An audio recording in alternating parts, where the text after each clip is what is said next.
Live from the Injured on the Go Just Call Mo studio. It's a blast! It's Orlando's own Tom and Dan. Detecting that you are in a state of stress in the middle of the night, it's Based going on to your sleep, maybe? Yeah, it's going to assume that maybe you have like something going on. Like, you know, like you're getting sick or something like that. But anyway, I don't know why I even got on that, but she has that thing and it's crazy, dude. Like the thing is bananas that it'll tell you that. It's funny. There's like it says it during the night, then you wake up, you're like, I feel like garbage. It's like, and then the ring's like, you're sick, and it's like, I knew, Ring. Yeah. When I woke up, I knew. What happened to the thing that was real popular? I want to say about 3 years ago, right when we were entering the pandemic. When That was 5 years ago. or within 5 years ago, It was just insane. or maybe it was like in the middle of it, but like it was whatever it was. They were doing these commercials for that test kit that would sit on the top of your TV, and anytime you thought like maybe you're sick or you got COVID or something, you'd swab your nose, you'd put it in the machine. The machine would like take the results and like send them to like this digital lab in the cloud, and then send the results back to you on your phone and be like, yeah, you got the flu, stay home. Remember that thing? And they were like, oh, this is going to be the new thing that everybody has. It's going to be like the new VCR. Everybody's going to have this thing somewhere in their house. And then, like, let's say Crystal comes home from, something, and she's like, man, I don't feel very good. And you're like, let's test you. And you get the swab, pop, pop, pop. You test her. It immediately it does it, and it tells you, oh, yeah, you should probably stay home, or maybe you should go in a part of the house by yourself. That way you don't get the rest of the house. You know what I mean? Like, it was like a... Yeah, the problem with the whole testing thing is that it's so inaccurate that it's all based on. I remember like when Crystal thought Max had the flu at the beginning of the Christmas break. Yeah, and then she took him to the doctor. They got tested, and then it came back negative. No flu. And then, but his fever kept on going. Crystal's like, I think that's wrong. So then the next day she went and got like an She's the doctor. at-home test, and then it tested positive for the flu. Mamas know. So, but then it was like, Mamas all right, always know. if you went off the first test, then it's just like if you feel like garbage, you have a fever, don't go around people. And I think it's just a fever. Yeah. Like if you have a fever, don't go around. And no fever, it seems to be like, fine. But there is a feeling. Seeing what the sickness is. I'm going to share something with you I haven't shared with anybody. The euphoria you get when you have a fever, like that floating, and then you're on cough medicine? Yeah. You know that feeling I'm talking about where you're like kind of hot. The medicine is keeping your fever like in the mid-range. I'm sorry, you're riding a 99, right? Yeah. And there's like a bit of a euphoria you get. It's almost like a body high. That's when I like to be around people. Yeah. Because you're. I feel good. I feel like a little party. Like I feel like kind of loose, right? Yeah. I'm feeling kind of fun. I'm feeling kind of loosey-goosey, like a little weak. I like that feeling of feeling weak. Like when you don't consume enough calories and you're kind of like, I like that feeling. It's like, Why do you like that? It's like nature's drugs. I like the feeling of almost passing out. I always have. Yeah. Mark Barry used to make fun of me. I was like, I like that feeling. Like I'd work out, and I'd work out to a point where I was going to like literally collapse and break my nose on the ground, and he's like, "Why do you like that?" Like, I'm an addict. Yeah, I don't know. I don't know why anything I like but normal. Yeah. Exactly. Anything but what I'm living right now. Is the better thing. So I was watching football over the whole weekend, like I'm sure a lot of other people were. Wild Card Weekend. Yeah, man. Wild Card Weekend. And all the games were pretty one-sided except for that Bucs-Washington game, which I'll talk about in a second. That was a good game. So on Sunday, I wanted to watch the Bills-Denver game because I had a lot of money on a Ravens-Bills teaser, and I'm trying to win my money back from the Steelers bet. Chasing the dreams. Yeah. I'm chasing now. Yeah, I like that you are. Against everything that I've learned and the discipline. Sometimes you got to go against what you believe in. It's like a movie. Yeah. Sometimes you got to go against what you believe in to get S done. And I just can't, live with such a losing season because I made such a horrible Also, you need bet. the money now, right? Because it was a lot. What are you out? $10,000 now? No, it's not. You can't $9,000 or bet that much. $10,000. No, it was in the hundreds. I'm just trying to win a little bit back. Anyway, So Do the boys participate in Okay. any? Yeah. All right. So for whatever reason, How did I know? we're at Crystal has this new thing where we spend 1 hour at dinner every night. God damn, that's a long dinner. Yeah, 1 yeah. hour? I don't have time for a 1 hour dinner. Oh, well, first- Oh, dinner in the Dennis household is all in different rooms, 20 minutes. She wants to all sit at the table. She calls it some sort of day? yeah, It's yeah, yeah. gratitude, blessings. Yeah. She gets into these things she sees on Instagram reels where like how to be a better family. Before we eat, everybody take out your small gratitude journal, and then we're all going to write one phrase about the person to our left that you like, and then just pass the journal over and let them read the passage. So we're sitting at dinner on Saturday. How do you not freak out What do you when mean? this is happening? How do you hold your tongue? You need to teach me your ways. Well, I'm How fine do you not with make it. fun of this? Well, first, the kids eat so slowly. My sons have always taken an insane amount of time to eat. And so They're savoring boys. They like to savor their no, treats. I ate ice cream with them one time at the River Ranch. It was 3.5 hours of ice cream cone. Well, they don't like anything healthy. And Crystal, she's like, I'm cooking that. Like I saw on Instagram reels that you're supposed to cook healthy meals. Even the kids don't like it. Yeah. Because all they want is the Gummy same. bears, yeah. Well, no, like mac and cheese, a hot dog. Have you tasted mac and cheese, man? No, yeah. It's But good. Crystal, the moms, they're worried about like getting them. She's constantly beating herself up because she's like, I don't think they eat good enough food. Plenty of time for They're that. eating garbage all the time. That's all they like is garbage. Yeah. And No, we so struggle with that too. she beats herself up, and then she feeds, and then she cooks these vegetables and like whatever healthy meals, and the kids just pick at it or whatever. Well, they're They- bad. I mean, Yeah. Andrea will make Andrea made some. God, what did she make the other day? Some damn lemon couscous with some broccoli in it or something. I'm like, this is straight. It's like lemon couscous broccoli. What is that, dude? I don't want citrus broccoli. But I'm sure Maisie, she's just trying to get all the calories because she's an athlete. Well, so she'll eat the proteins, right? Yeah. She'll eat the proteins, and then if she she'll just pick around it. Anyway, back to the gambling. Yeah. So we were at dinner, and then because Crystal's like, we do an hour from 6 to 7, and even if we don't eat, we'll spend the time talking. And this is what I learned. Play cards like French people. I'm Have like, a cigarette. yeah, We'll like, play cards. We'll have a cigarette. So we're Have talking, an after-dinner cordial. and we quickly run out of things to talk about. Yeah, because an hour is too long. 20 minutes in and out. Do it And- digital. Do it FaceTime. And then Crystal brought up the football, and I'm like, I jump in. I was like, I know about that. And then Crystal's like, explaining the playoffs to the hell boys. yeah, sports dinner. And This is great. So then we busted out a piece of paper, and then I'm giving Crystal I'm explaining brackets and stuff to them, like, and how Here's the playoffs. the email forward that one of the Grudens sent to get fired. And then Tommy's like, I explained to him like the Ravens won today, and Houston won. And then tomorrow the Bills and Denver play the 1:00 game, and Tommy's like, I like Denver. He likes Miami Dolphins, but he also likes Denver. Colorado. Yeah, because he likes Colorado. And he's like, I'm like, they're plus 9.5, and I'm explaining spreads, and I've talked to them about this before, but I was like, Well, I knew they wouldn't be like completely in the dark. You can't spend that much time with your dad in a hot tub and not pick up a couple of gambling tips. I mean, they've been in the hot tub with you yelling about gambling, honestly, more than anything they've ever done in their life, right? Yes, and I know why people Tommy might be your ace, dude. get mad at me because I'm explaining to this, and then it seems like they're hearing it for the first time, and I'm like, I've told you this more than 24 times. I've explained I the go spread. more. I go higher than that. Well, why have you not? That tells me you weren't listening to anything, and you probably don't listen to anything I say. Anyway, so Tommy's like, okay, like I like Denver. Plus 9.5. That's what that's who I would bet on. And then I'm like, well, I could put in a $10 bet for you. And then he's like, I like okay.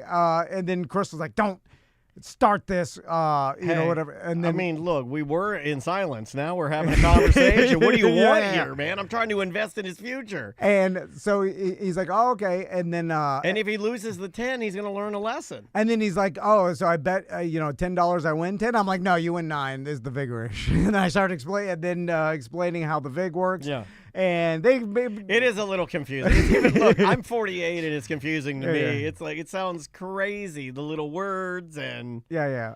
You should win $9 and like 80 cents or whatever. Anyway, but I was trying to make it simple. It was like you bet 10, you win 9, or whatever. Just out of curiosity, what are Mac's thoughts at this time? Is he in, or is he more picking up on the vibes that Mama's laying down and more maybe shuffling to that side? He doesn't care as much. Is it a house divided a little bit? Like, is he more like, yeah, why are you doing that?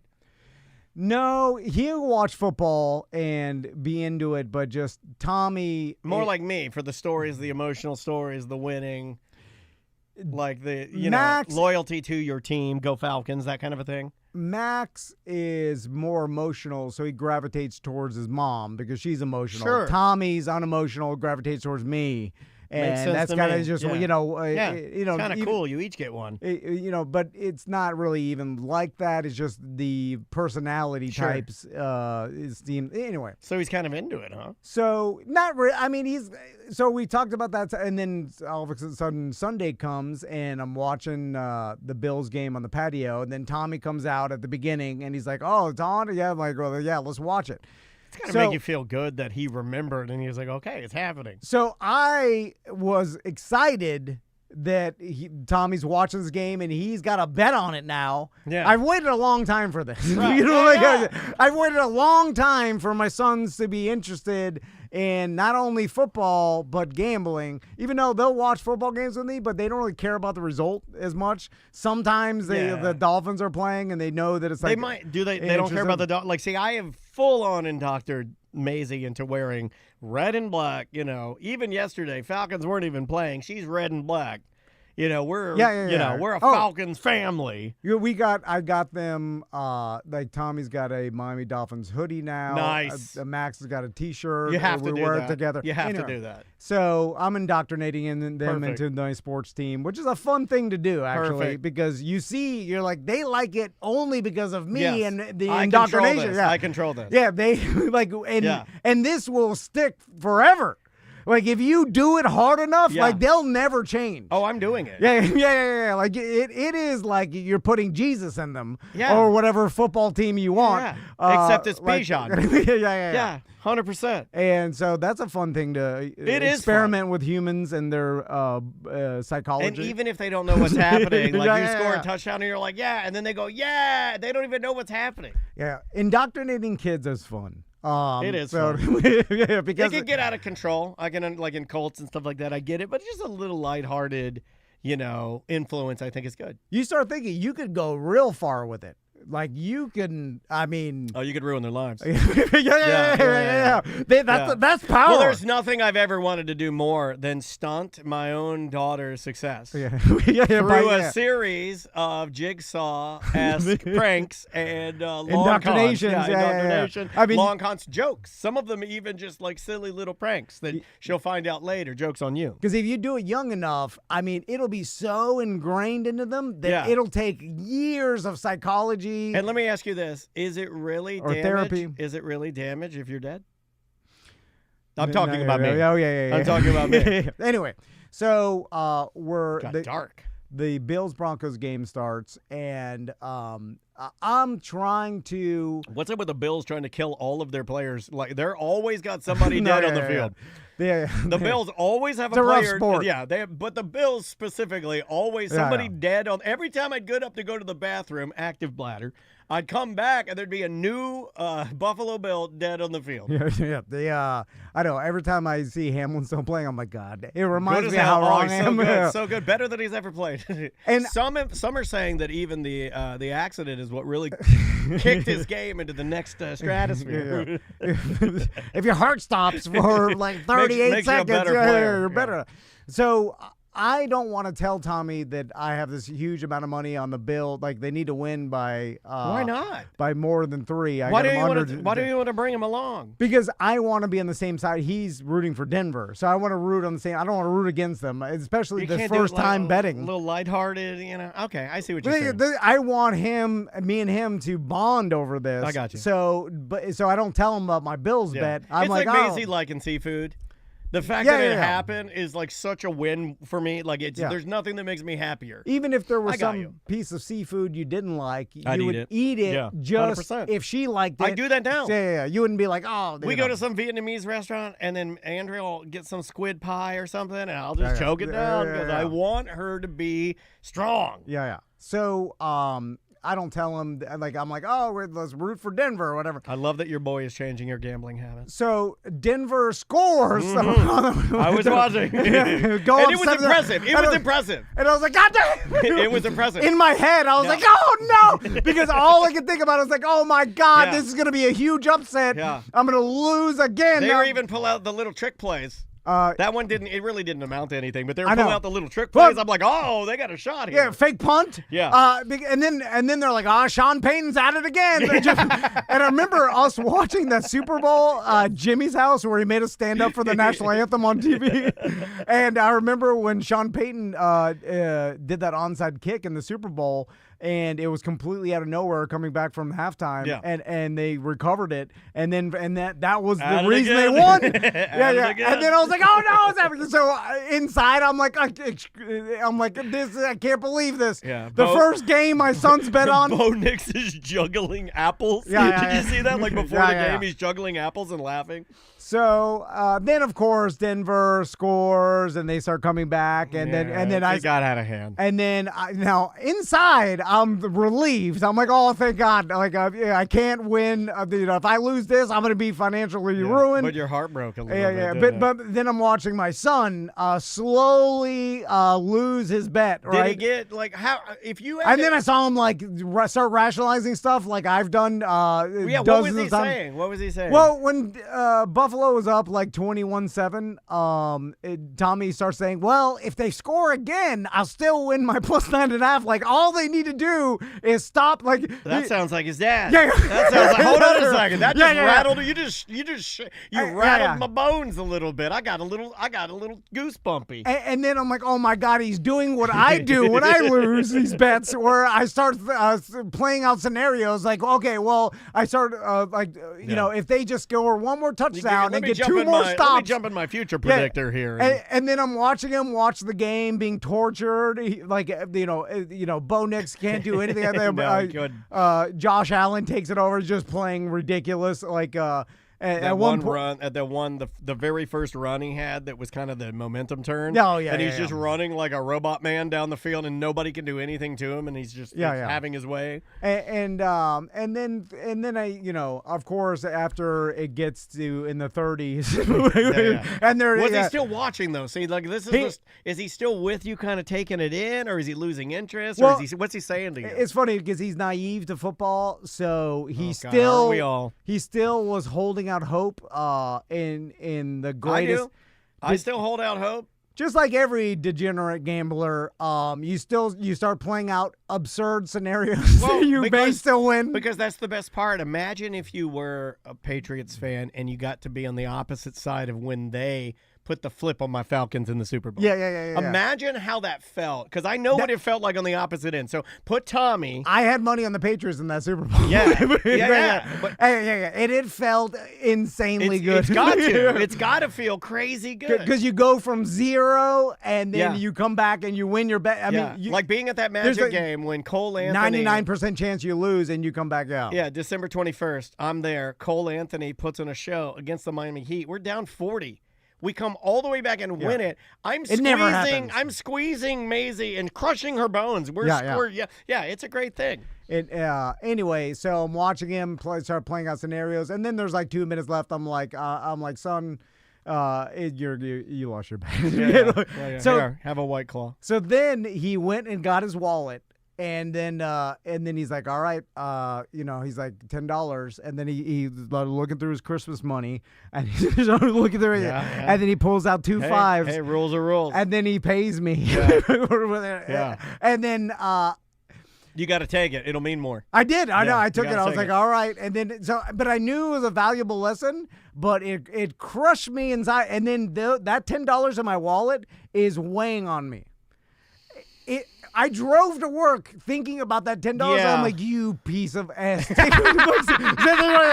though it's not, and he and he wasn't crying about it. He was just like, here's $10. No, he's not a punk. He's not gonna freak out over it. But I was like, what are you doing? No, you got to take it. And then I'm like, you shouldn't even teach him this. Like, don't get him into this horrible you world. gotta take it. Like, what? I'm like, I'm not. And then the rest of the day, I'm losing. Then nobody knows it. Tampa loses, and I'm like, I'm losing. Did you have money on Tampa? Because I won some money back, and then I'm like, I will never lose again. I'm a genius. And then I take Tampa -3. I'm like, no, they'll cover this. Anyway, so you got to do it. I felt I felt happy that we had that experience together, then horrible, and still feel horrible. So what am I doing? And also a little conflicted, right? Yeah. It's like I had the best time. My son paid me $10. Yeah, it's like if I had a great time selling marijuana with Maisie yesterday. You know, like we were driving around town, like selling little bags of weed or something. Conflicting message, right? It's legal. Yeah, no, I know. I'm just saying. You know, God. That's funny. But I also I'm glad that he lost his first official bet, because because if you win your first one, that's about then that could be stuck with you forever, and you're chasing that. It's kind of like when EJ did his first open mic, and it went pretty well. Yeah. You know, like, wasted a tremendous amount of his life. Sometimes the first dice roll could have ruined his life. Sometimes the first dice roll is the anomaly. Yeah. When lightning sometimes strikes the very first second. My huge gambling wins, like with Brett Bushy back in the day, set me on a path. That's how you bought your house. Lifetime That's disappointment. how you bought your house. Well, no, that was getting married, though. That wasn't betting on games. The betting. Yeah, but it all runs in that. I mean, if you hadn't been betting on games, then you probably wouldn't have been running in that world. Yeah. But the fact that I won at the beginning has been very bad for me. Okay. Moving forward. Like it didn't. Like you should lose at the beginning and then just be disheartened by it and then never play again. Anyway. Yeah.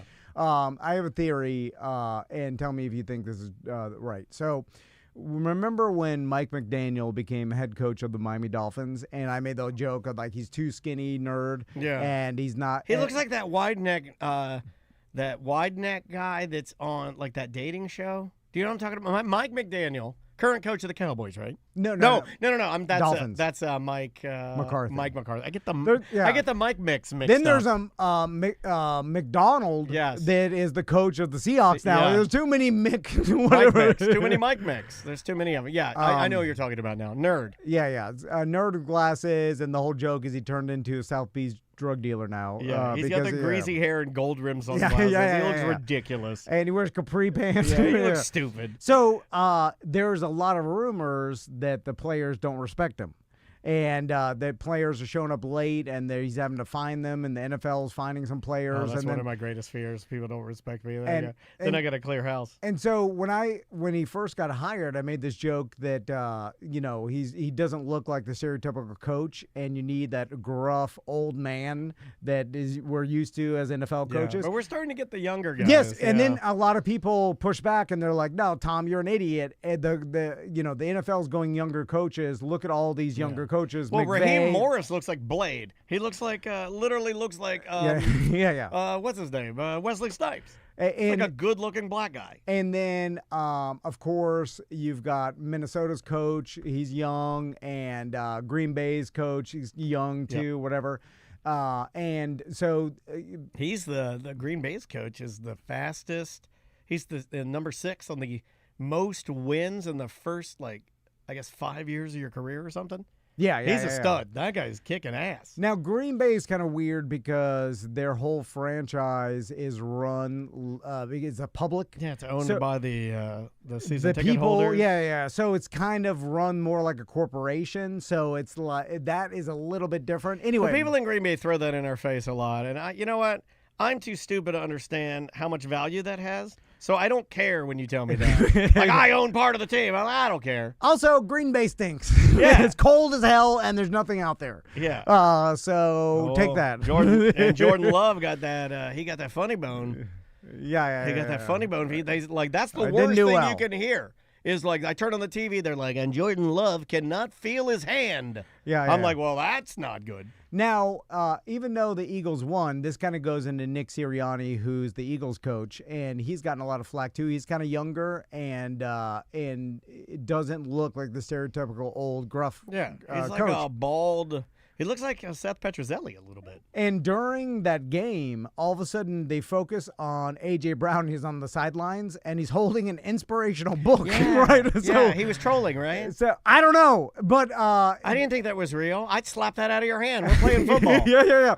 So and they were joking around about him. I would walk up to him while he's sitting on the bench. I would kick it out of his hands. So I don't know what happened, and they never showed him reading it, right? But he had it, and it looked like he may have been like opening up and reading it, maybe started during downtime or whatever. But I've never seen that before. Yeah. Have you ever seen No. any football player on the sidelines reading a book or doing anything that is non-football related? Not to sound like you, but it made me mad. Yeah.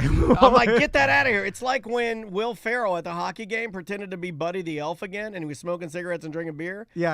I'm like, get the hell out of here. Knock that ass off. I don't want that. Yeah. We're playing sports here. I don't want that. So my prediction. Stop trolling, and he should be fined.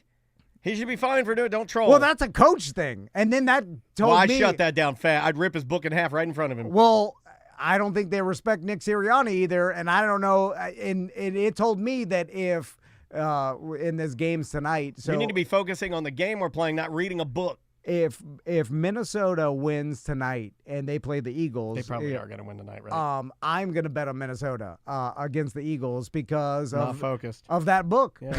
Because when I You know saw what? that, That I makes was a lot of sense to me. I was like, that is a tell. Tell that to Tommy. That actually makes sense to me. And then he bets on him, he loses. Your stupid theories, Dad.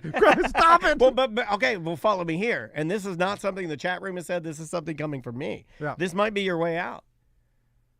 You're What? too far in. Maybe your son will help pull you back out a little bit. No, you know? he doesn't know nothing. Maybe he can give you a different perspective on, maybe you can go a little more casual, right? Right? Because you're using him. You're using it as more of a fun thing. You know, normally you told me just last week, you said that you've gotten to a point where it has sucked all the fun out of it. Yeah. Well, you can get the fun back with it by, doing some fun stuff with your boy. Do some prop bets. Just keep it casual. Yeah. Let him guide the way, But then- even if he's making mistakes. But it's not fun if you're losing all the time and you're going to lose because that's how gambling works. But you'll win unless you some. know. You'll win a few, I guess. Yeah, but over time, and then the lesson he's going to learn is don't gamble because eventually you lose. What'd you think of old, what's his name, going to the Patriots? For whatever reason, I think Vrabel? I always think he looks like Alec Baldwin for some reason with his little flat top and Well, they put him in the Patriots Ring of Honor, and he's an old school Patriot. old school player, yeah. So, and you see what the coach of Detroit has done, and again, it goes back to respect and the players respecting you and stuff. And I think there is something okay. And then you go back to like, okay, well, they respect McVay. He's young, but he's muscular. I have this whole thing. Now, this is what you wanted to say. Let's just say it. Say what you say. Say what you want to say. No, but if you're a young coach, I think you have to be somehow fit for the players to respect you. So you can't be like a young fat slob. Or a skinny guy. Well, Because you could be a bigger, doughy, or defensive guy that played, and it'd be fine.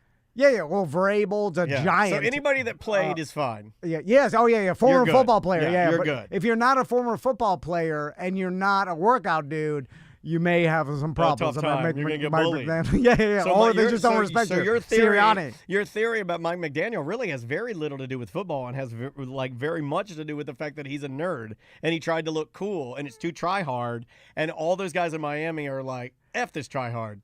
Like I saw during the Denver game, Sean Payton, right, who's supposed to be a real a-hole coach, right? As far as like the players are afraid of him. Which because guy are you talking about now? Sean Payton from Yeah, the oh, Denver absolutely. Broncos, Yes, I've heard that. formerly of New Orleans.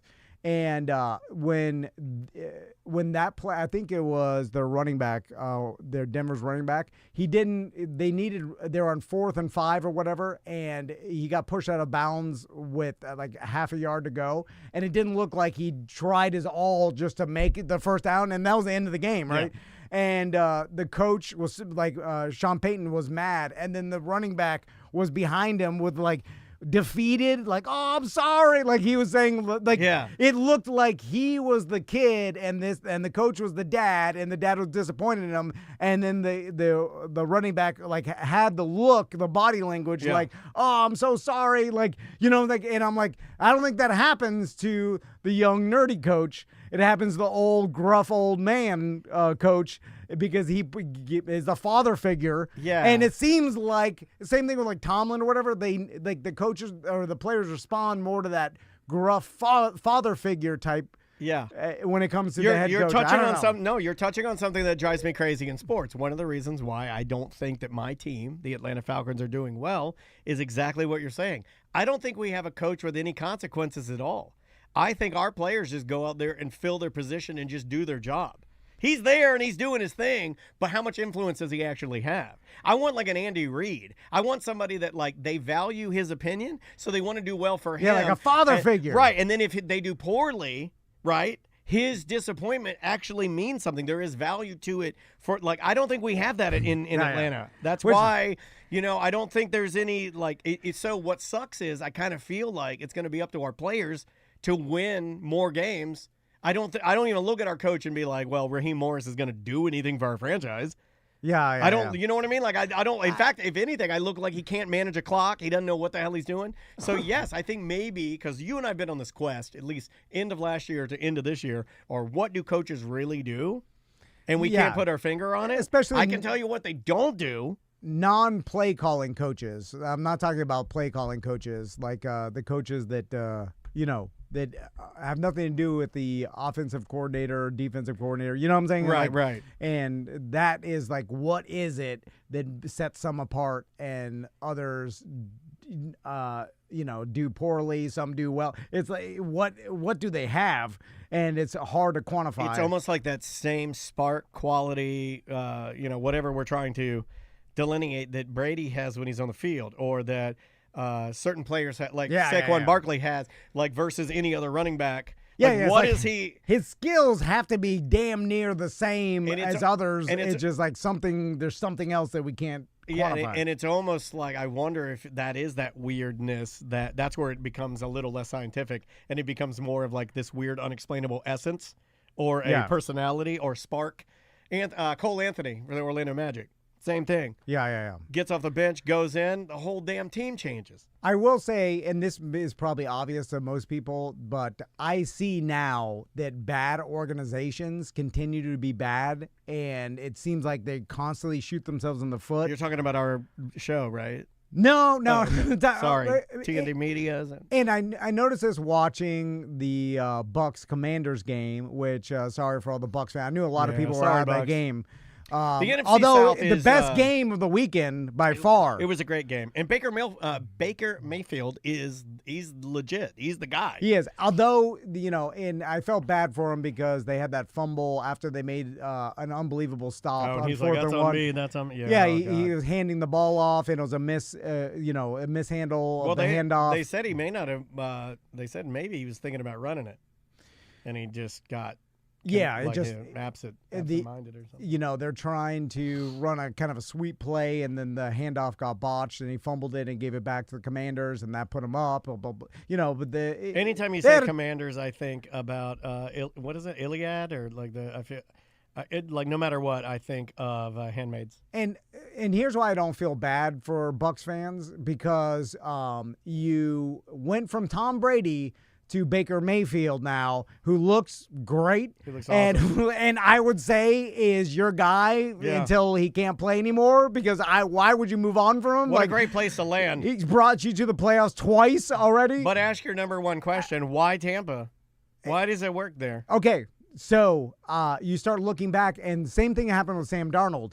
You go from horrible organizations. Okay, Baker goes from Cleveland, right? Yep. Cleveland drafts him first overall. and he goes through 4 different coaches. Wow, Freddie I didn't even Kitchens. think about that. Last night was Heisman on Heisman. I didn't even think about that. And first overall, and he goes, and then he has injury, shoulder surgery. Then they get off him for Deshaun Watson, the worst decision that I've ever seen. Might be the worst in football. He goes to Carolina. Yeah. Also a bad organization, run poorly, right? He goes to Carolina, can't make it work there, right? So it looks like his career's over after Carolina. Goes to the Rams and slip him into the season. Yeah, plays 2 games and looks unbelievable Pretty good, for the Rams. Yeah. And then I'm like, well, that's a good organization, right? And then that's what springboarded him to Tampa, where Tampa, they needed a quarterback. Brady's gone. Yeah, so he's behind Brady. He's learning from him. No, he didn't even. He's not even behind. Brady retires, and then Baker Mayfield just goes. Oh, I thought they brought him in during the same time Brady was there. No, gone. Who was the backup for Brady then? Some old UF quarterback, or a young UF quarterback, some nobody. Gotcha. He had nobody because they spent so much money on Brady that they couldn't have anyone. Anyway, so Browns, Carolina, right? L.A. Sam Darnold, right? He goes from the Jets, horrible organization, to Carolina again, horrible organization, then leaves them, goes to the 49ers, and then plays backup an entire year. But everybody's like, oh, if Darnold comes in, he'll play well here in this system. Yeah. And then you're like, what do you mean? I just watched him play with the Jets in Carolina. It's horrible. They're seeing ghosts. Like, they made fun of him. And then, like, people were – I didn't understand. That's the thing. Like, it's too complicated for me to understand. But all of a sudden, they're like, oh. And then he goes to the Vikings. Minnesota, yeah. And I bet Vikings under. I was like, oh, Sam Darnold, this guy stunk all his whole career. Killing it. And then kills it in a good organization. Yeah. And so I think it's just about, like, a lot of it is the organization. And there's some organizations that are, I guess, until they change owners, they're just going to continually be bad because the Jets and the Browns and Carolina just seem like, Carolina so follow kind of me here. So, like, because we're up against the break. So then you can apply your same logic to, because this one bothers me. You can take Arthur Smith, head coach of Atlanta Falcons last year, stinking it up, take him, put him on offensive coordinator for Steelers, better organization, looks like a genius. Is that?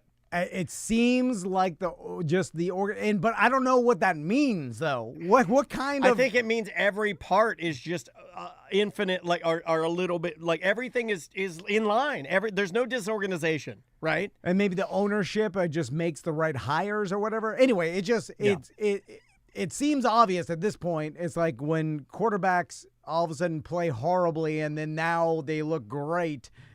In different organizations, and then you see these organizations continually just do bad over and over and make horrible decisions. Like Cleveland. Mostly. Cleveland, Jets. Aaron Rodgers, Jets are going to be fine. They're getting Rex Ryan. He's confident.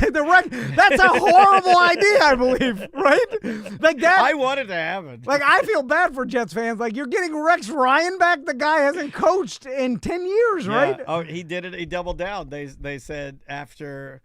what did they say after they announced the coaching for Patriots? Rex came out and said, well, I'm hoping I'm going to kick his ass 2 times a year. Yeah. It's like, oh, he's doubling down. He's doing it. Anyway, sorry to talk football this whole segment. I mean, we give a little bit of football. I mean, it is playoff football. Everybody's watching it. I mean, I had it on in my entire house. We were watching it all day. I mean, like, it's about to end. So no, it's coming to an end, y'all. And then during the BDM show today, I'll tell you a story about going to Florida Mall for the first time in 15 years. And the stores I saw someone we know there. Oh, And it's completely changed. Was it Walter the Outlaw Clogger? No. Okay. Guys, we will take a quick break. We'll be back with more A Corporate Time right after this.